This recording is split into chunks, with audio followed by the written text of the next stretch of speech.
I don't think there's any question today that there are secret governments. It's clear that there has been an organized effort to discredit every aspect of the UFO phenomenon. The UFO cover-up began with legitimate national security concerns. When you're dealing with the military, especially in matters of secrecy, the idea is to deceive you. It's likely that we're going to find out for sure whether this Roswell event happened or not. How on earth would you keep a secret like that so long?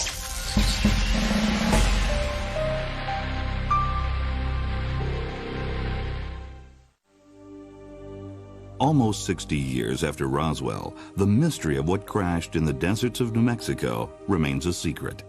The government's official stance about the existence of UFOs has always been denial. Eyewitnesses have come and gone. Project Blue Book, the UFO study program of the U.S. Air Force, has gone out of business. But many questions remain. Researchers and private investigators continue to follow every lead in hopes that someday the truth will be revealed. Newly leaked classified government documents may be the first real evidence to shed light on this never-ending story. I decided that instead of looking at photographs, or instead of trying to sort out new witness testimony, that it'd be better to try a different approach, which was the approach of authenticating documents. Dating from the 1940s and 1950s, these documents refer to extraterrestrial contact and the secret operation established to investigate this phenomenon. This project was led by a group of men appointed by executive order. They operated under the code name Majestic 12, or simply MJ-12. If it is true that the United States government has pursued a very aggressive but deeply clandestine effort to collect and contain information about UFO phenomena, including crashes, military encounters, and whatnot, it is absolutely essential that there be documents about that effort. And when I look at the MJ-12 documents, I say to myself, these are the kinds of documents a person would expect to see. This kind of document has to exist. It is the unanimous opinion of the members that Operation Majestic 12 be a fully funded, operational, top-secret research and development intelligence gathering agency. It is also recommended that a panel of experts be appointed to chair and oversee the functions and operations of said agency. Its members should have appropriate security clearances. What impresses me most about these documents is all these checkable details. We got so many names to check out, so many dates, and so many places. We'll be at this for the next couple of years, but so far it looks impressive that these things are checking out to be true, real, and authentic. A major objection to all the documents is that we don't know who provided them.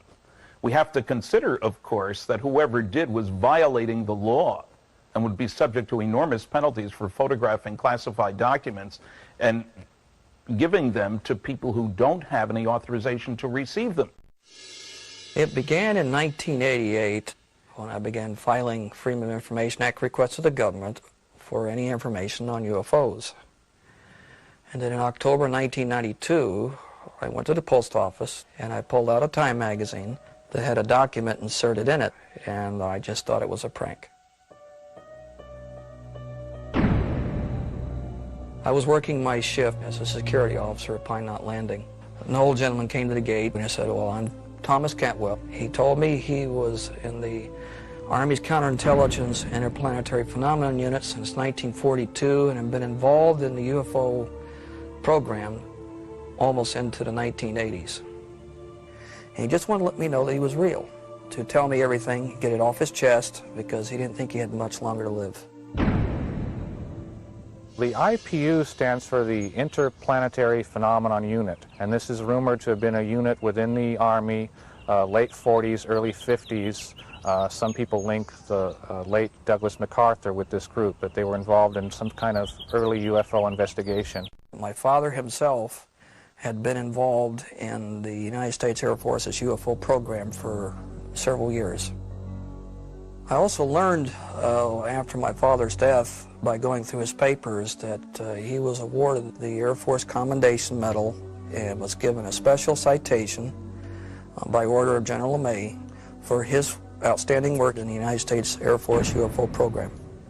It's very clear to me that UFOs are real. The data that we have in hand establishes that beyond a shadow of a doubt, to my mind. And that some of them certainly are involved observations of alien spacecraft.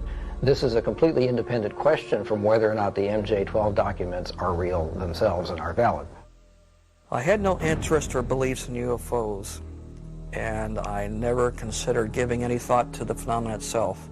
But when your own father tells you they're real, that the Air Force considered them very threatening to the United States Air Force, then I began to have a different attitude. The documents that Tim Cooper had were really very extensive. There were 100 pages, 50,000 words. The things that they talk about, however, are stunning. A consensus reached by members of the panel that until positive proof that the Russians did not attempt a series of reconnaissance flights over our most secure installations, the sightings and recovered objects are interplanetary in nature. Buried in one of these MJ-12 documents is the White Hot Report. It is a reference to a discovery in 1941. This alludes to the possibility that a UFO crashed in the United States 6 years before the Roswell event. I originally read the first account, at least that I'm aware of, the only real account of the Cape Girardeau 1941 crash retrieval event in Leonard Stringfield's 1991 volume about crash saucers. And I didn't think a lot about it until one of these newer MJ-12 documents mentioned the crash in Missouri. And I decided I was going to find Charlotte Mann. Grandfather had been called out, that someone had called in that there had been a plane crash outside of town, and would he be willing to go to minister to people there, which he did.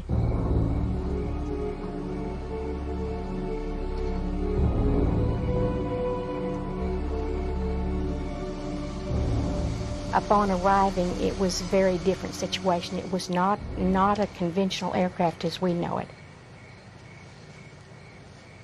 There were 3 entities or non-human people there. 2 were just outside the saucer, and a 3rd one was further out. His understanding was that perhaps that 3rd one was not dead on impact.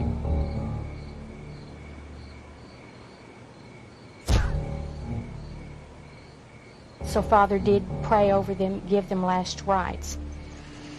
Not long after they arrived, military just showed up. Surrounded the area. Grandfather didn't know what was said to the others, but he was told, this didn't happen, you didn't see this, this is national security, it is never to be talked about again.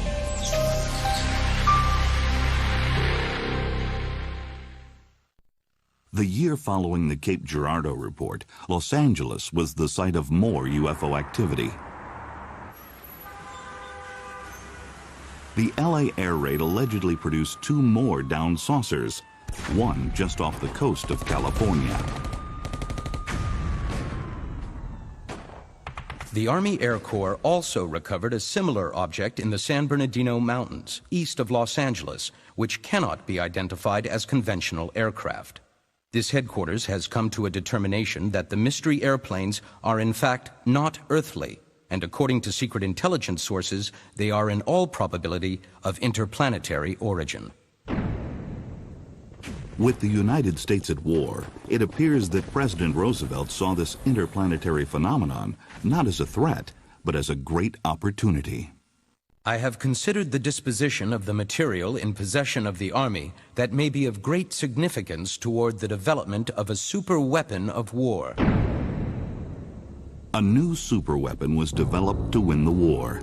It was tested in remote areas of New Mexico and Nevada.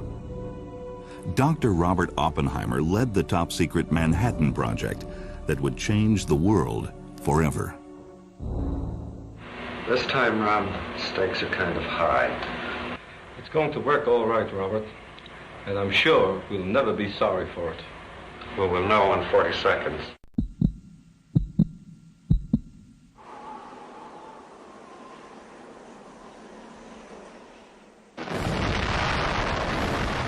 As the atom bomb experiments continued, so did the sightings of UFOs. Many believe that it was this nuclear testing that actually drew these mysterious objects to the area. The government's first official UFO program study showed that UFOs were very interested in things atomic, things that generated plutonium. And our documents also show that.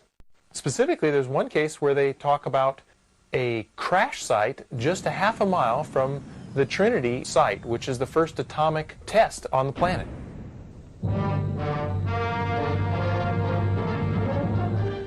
This is the gallant crew that rode the big superfort which carried the first atomic bomb to Japan. Piloted by Colonel Paul Tibbets, Jr. of Miami, carrying Navy Captain William Parsons of Chicago, who helped design the bomb as observer, and Major Thomas Farabee of Knoxville, North Carolina, who pulled the plug on Hiroshima, the B-29 dropped its load of atomic death, which exploded with a force equal to 20,000 tons of TNT. When the bomb was dropped on Japan in 1945, the war ended, but the UFO activity did not. In June of 1947, physicist Albert Einstein and nuclear scientist Robert Oppenheimer drafted a report offering their opinions on how to deal with extraterrestrial biological entities, if they did indeed exist.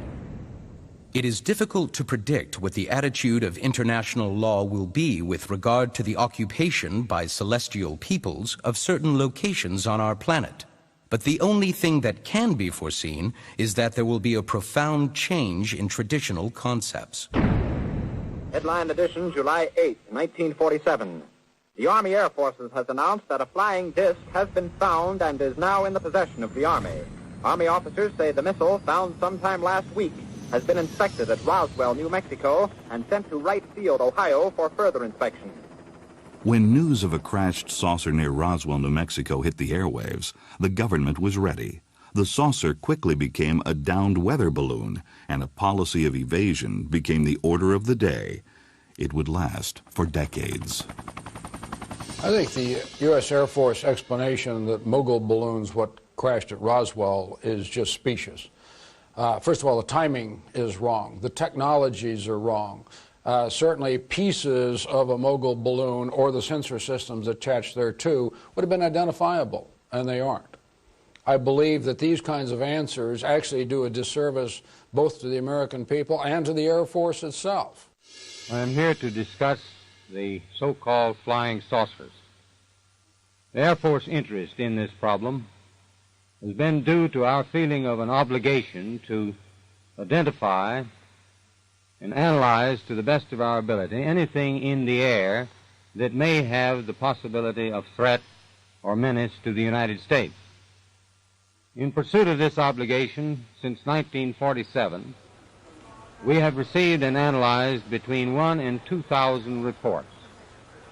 We've been able to explain them as hoaxes, as erroneously identified friendly aircraft, as meteorological or electronic phenomena, or as light aberrations. With all due respect to the Air Force, I believe that some of them will prove to be of interplanetary origin. During a 3-year investigation, I found that many pilots have described objects of substance and high speed. One case, pilots reported their plane was buffeted by an object which passed them at 500 miles an hour. Obviously, this was a solid object, and I believe it was from outer space. I am certain that there have been several recoveries of alien craft and bodies in the United States. I'm using the word several advisedly. That it could be very conservative. Roswell was not the first incident. My feeling is that the Missouri incident in 1941, as related by the Reverend William Huffman to his granddaughter, did indeed occur. I believe there's a cover-up on the UFO subject because so many different things point to it. Clear, well-documented reports from credible witnesses, a lot of documentary information from the archives, a pattern of denial from the government that looks almost silly, a pattern of denial from scientists that is clearly informed not by facts, but by some kind, I would say an indirect kind of intimidation. The reason I feel the Air Force and the government in general is trying to destroy my father is so that they can destroy the Roswell event. That must mean that there really is something there that they have to hide, that this must be kept from the public at all costs. When you're dealing with the military, especially in matters of secrecy, the idea is to deceive. There is a manual, you well know, that MJ-12, which also states to discourage witnesses, to put out false statements, to protect the secrecy of this 1947 event. One of the first documents that I got was entitled Extraterrestrial Entities and Technology Recovery and Disposal. The content of the Special Operations Manual is really quite stunning. It explains why it's so important to keep it secret and how they go about the process, how they keep the public in the dark, what lies they tell them, what deceptive statements. Great care must be taken to preserve the security of any location where extraterrestrial technology might be retrievable for scientific study. The most desirable response would be that nothing unusual has occurred. It may become necessary to issue false statements to preserve the security of the site.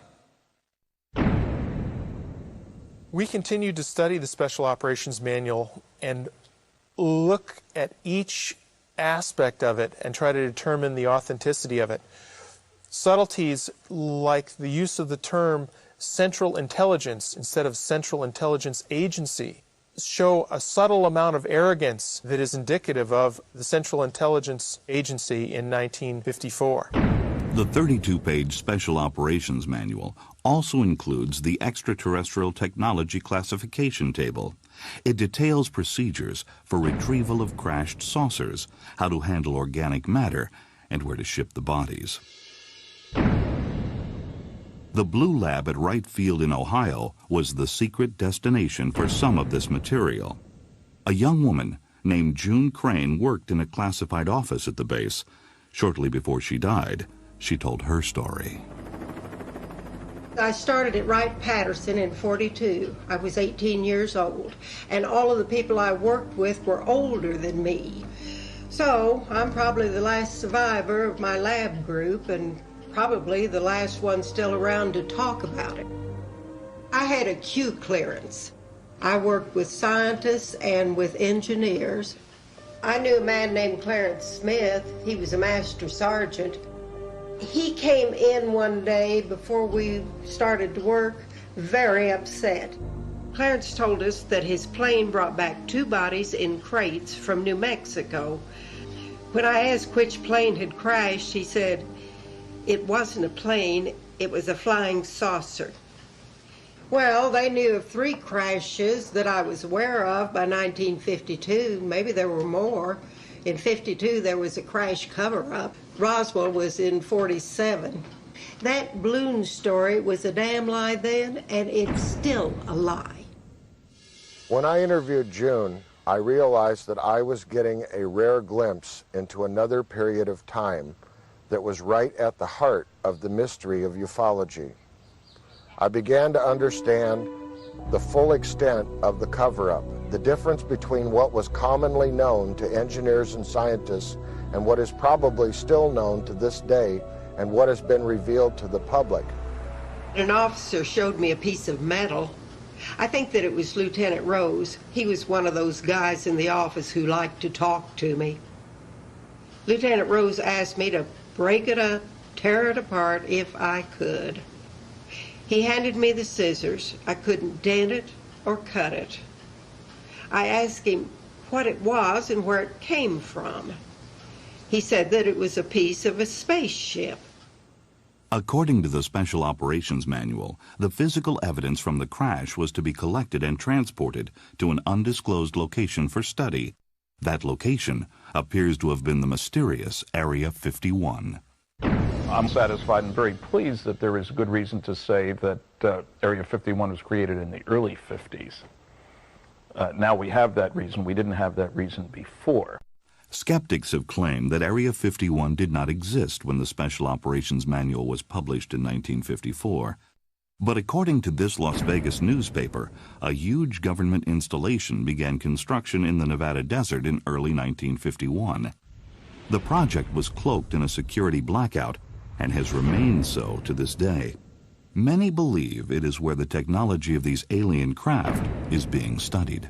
It causes one to ask the question, and I don't know the answer, but to ask the question of to what extent might we have been successful in reverse engineering some of the discoveries from crashed flying saucers. Now that the sound barrier has been cracked, the thermal or heat barrier is the goal of the experimental X-2 rocket plane.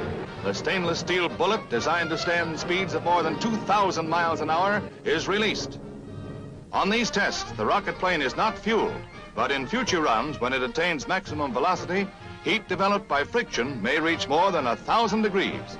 Here, the ability of metal and alloys to withstand the heat are expected to provide valuable data for projected spaceships and satellites.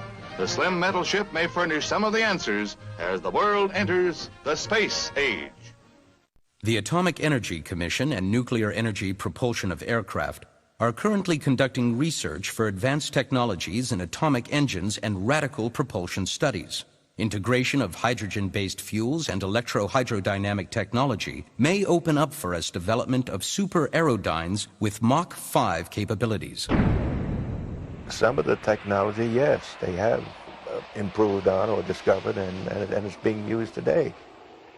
Yeah, I think everything that we were involved in from 1942 clear up to 1947 was justified.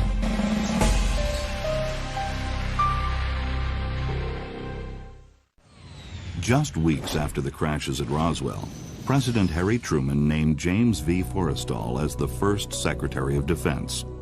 On September 24, 1947, a top-secret research and development operation was established under his direction. It was called Majestic 12. It's my understanding that MJ-12 was basically a sort of oversight, administrative, policy-making group, very small, and that the people who were responsible to MJ-12 were very select people in various branches of the intelligence community, the military and military department. So it was very compartmented. It wasn't some huge operation.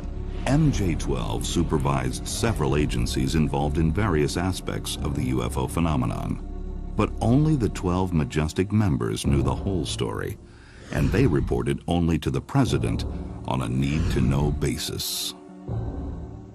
One of the reasons that there are so few leaks is that 9 out of 10 people are loyal Americans when they sign a security oath, and they are rigorously defending what they've agreed to.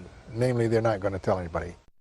And so therefore, really only 1 out of 1,000 persons ever gets close to leaking the story. One of the most stunning documents that arrived in Tim Cooper's mailbox was the first annual report of the Majestic 12 operation. And this was a primary report and then 3 annexes comprising 17 pages. Many unusual commentaries were included. Everything from missing soldiers to airplanes that have been shot down while chasing UFOs. There's a section called Government Policy of Control and Denial. One of the most difficult aspects of controlling the perception in the public's mind of government attempts of denial and ignorance is actual control of the press. People ask, how on earth would you keep a secret like that for so long? And the way they did it was to begin with the security procedures that we developed during the Manhattan Engineering Project for the first atomic bomb. Compartmentalization, to tell each group only a little bit of the story, so hardly anybody has the big picture. And then, of course, security tests, security oaths, fines, and ultimately threats. There's a section called Constitutional and Domestic Issues, and it states, in dealing with clear violations of civic law and guarantees as defined under the Constitution, it has been discussed among members of Majestic 12 that such protection of individual rights are outweighed by the nature of the threat. Clearly, they thought that ETs landing or being involved in the American citizenry was so important that they would control, capture, and manage every aspect of that interaction. It's a very interesting group of people. 6 civilian, 6 military, 2 Air Force, 2 Army, 2 Navy. And some of them were very well known, but some of them weren't very well known, but turned out to be perfectly appropriate. As President-elect Dwight Eisenhower was preparing to take office, he was briefed about the ongoing UFO investigations of this elite group. I believe the Eisenhower briefing document is genuine. The list of members, I thought that would indicate it was phony because Dr. Donald Menzel, a Harvard University professor of astronomy, was listed as a member. But he was a total skeptic. He wrote 3 anti-UFO books. You certainly don't need a security clearance to teach astronomy at Harvard. First of all, the objects are not unidentified. We know what they are. Second, in many cases, in most cases, are not flying. And finally, in many cases, they are not even material objects. I discovered, to my total amazement, that he led a double life, that he worked with the National Security Agency, worked with the CIA, had a top secret ultra clearance, did classified work for 30 companies. None of this was known. By the time Eisenhower read this above top secret document, the founder of the Majestic 12, James Forrestal, was dead. In March of 1949, he was diagnosed with depression and ordered to the Bethesda Naval Hospital. He was isolated and feared for his life. On May 22nd, his body was found below his hospital window. His death was ruled a suicide, but this CIA memo tells a different story. The untimely death of Secretary Forrestal was deemed necessary and regrettable. If it should ever be possible to prove that the documents are true, then obviously they indicate a very, very different history than we thought. They indicate layers of government we don't know exist. They indicate procedures of government that seem anti-constitutional. They paint a picture of a world that is wildly different than the average person expects.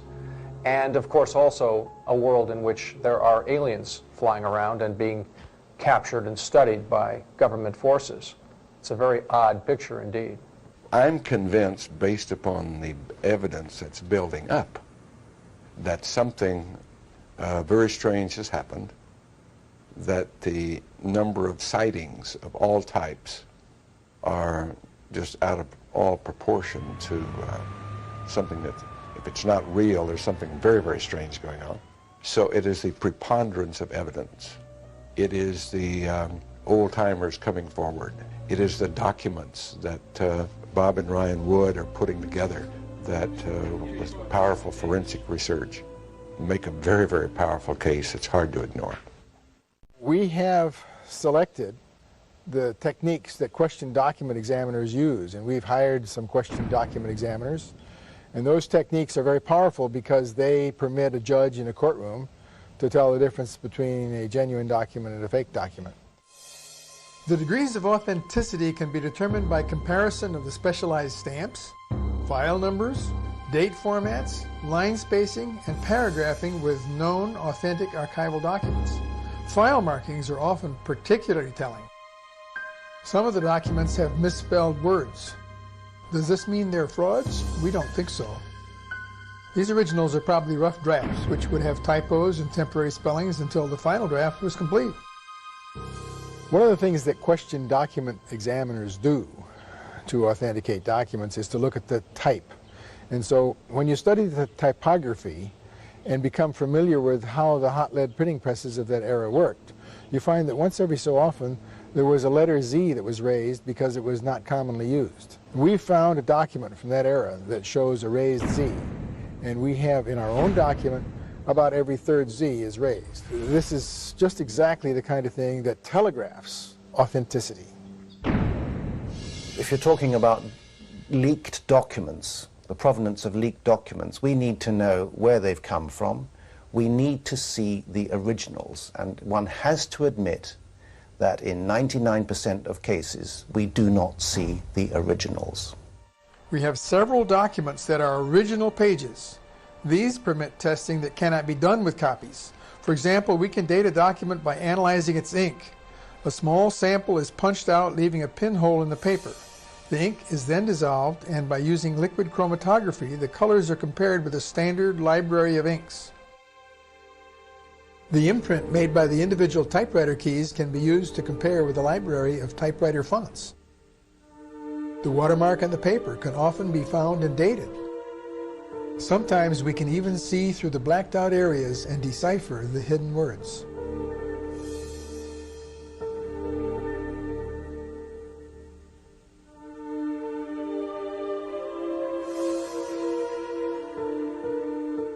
During the authentication process of the Eisenhower briefing document, Stan Friedman went to the National Archives, and in the presence of an archivist found in their files what's known as the Cutler-Twining Memo, which mentions MJ-12, MJ-12 Special Studies Group.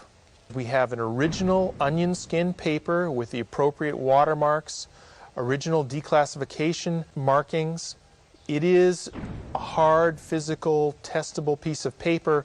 It's in a secure facility at our National Archives in College Park, Maryland.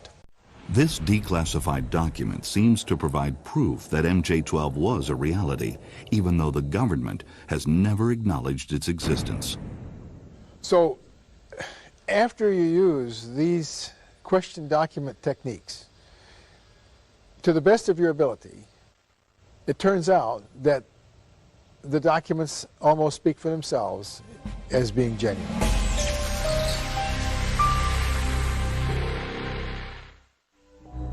If the majestic documents are real, they provide new insight into perhaps the most closely guarded secret in the history of the world, a secret that has been fiercely protected for a very long time.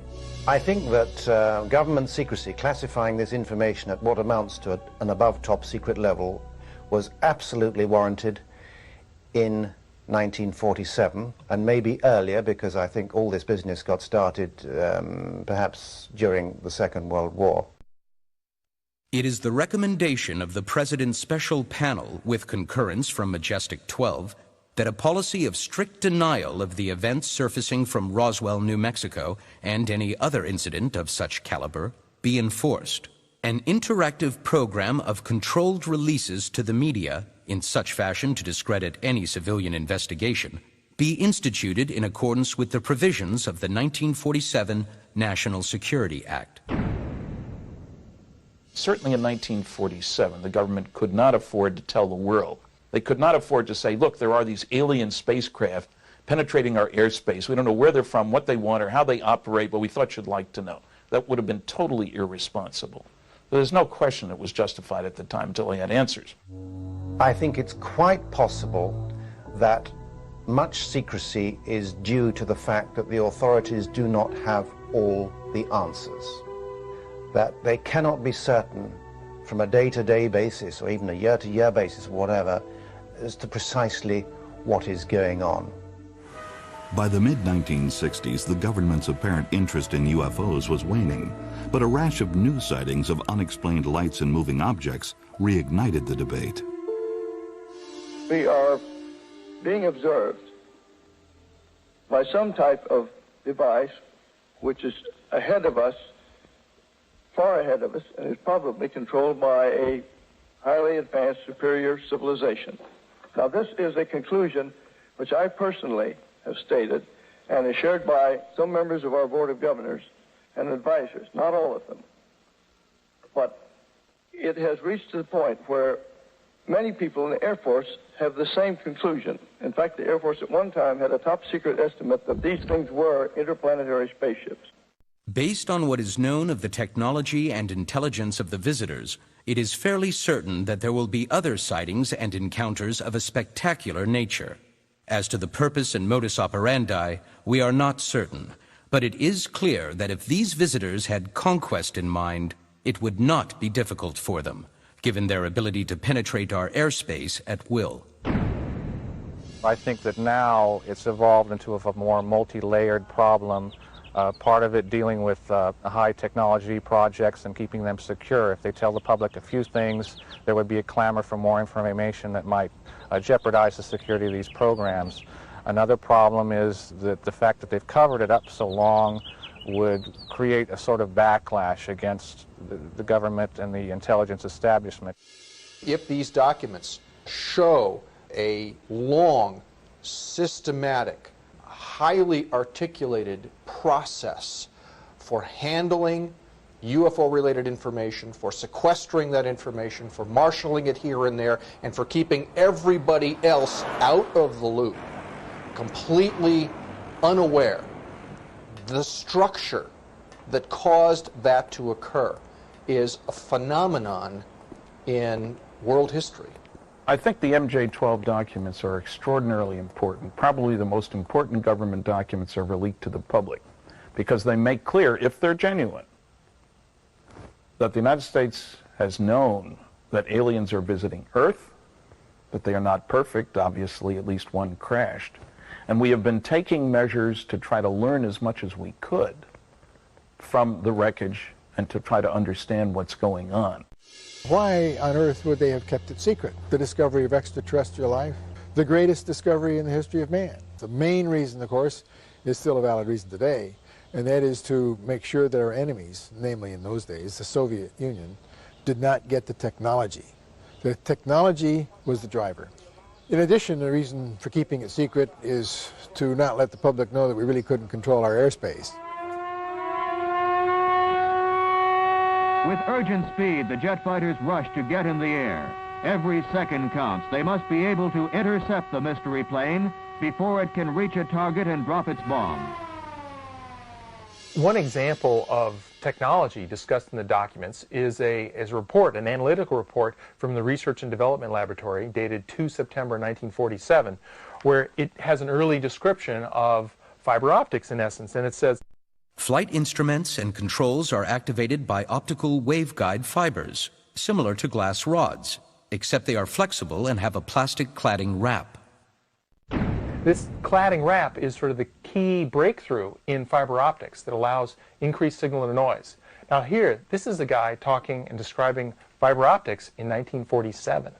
One of the documents that was particularly exciting is a document that was done at the end of the summer of 1947, prepared and approved by Lieutenant General Nathan Twining. This included the results of what our scientists and engineers had been able to evaluate and determine during the summer. And one of the things that really strikes me is a description that talks about a series of fine grid-like lines connecting a series of dots in pure silver. This is very close to a description of an integrated circuit today. One interesting thing about the craft itself, it carried no fuel. There was no fuel. They assumed that it was propelled by a series of cells, Arctic-shaped cells underneath the craft itself, which indicates that evidently they were grasping energy from the atmosphere some way. That is one of the areas that they haven't discovered or haven't found out yet. As far as this idea of reverse engineering a crashed or captured spacecraft, I would hope that's been done. I'd hate to think that something has been sitting there longer than the lifetime of most of the people who will see this program and nothing's been done to it. The potential for learning is astounding, and not attempting to reverse engineer it would be unthinkable. The YB-49 flying wing makes its maiden flight.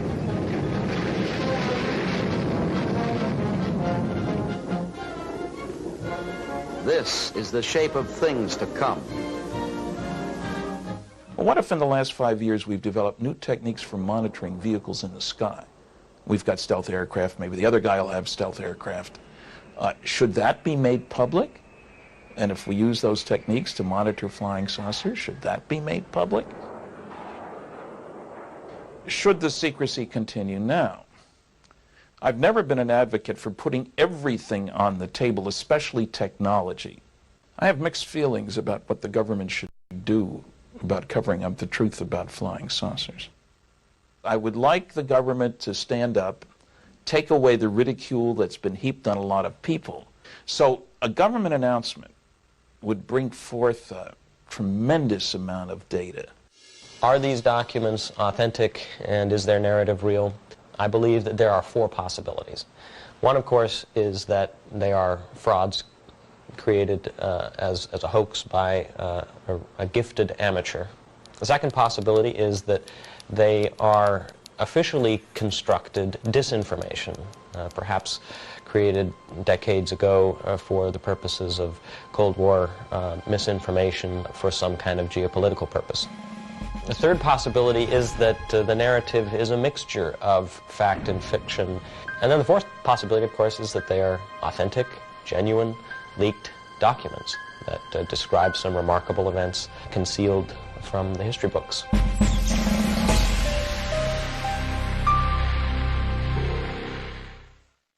The concept that we are not alone in the universe has captivated many since the beginning of mankind.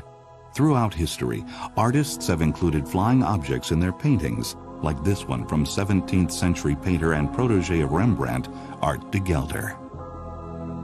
Today, believers outnumber skeptics 3-2.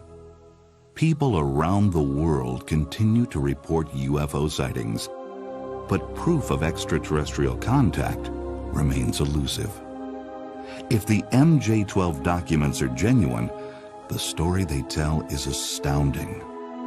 If and when this story is brought to light, what impact will it have on our destiny?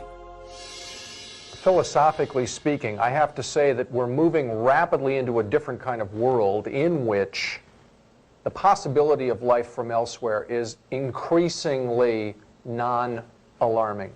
Our space exploration is bringing us to the point where we're ready to explore the outer planets, and probably within a century go outside of our solar system altogether.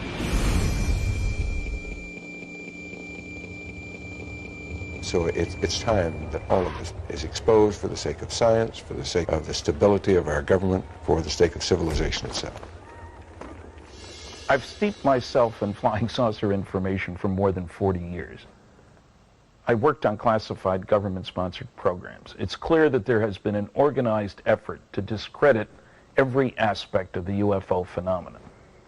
These documents are no exceptions. If they're genuine, they're of extraordinary importance for all of mankind. If, in fact, we have recovered an extraterrestrial spacecraft sometime in the past 50 years, then, of course, we are in possession of definitive evidence that we are not alone.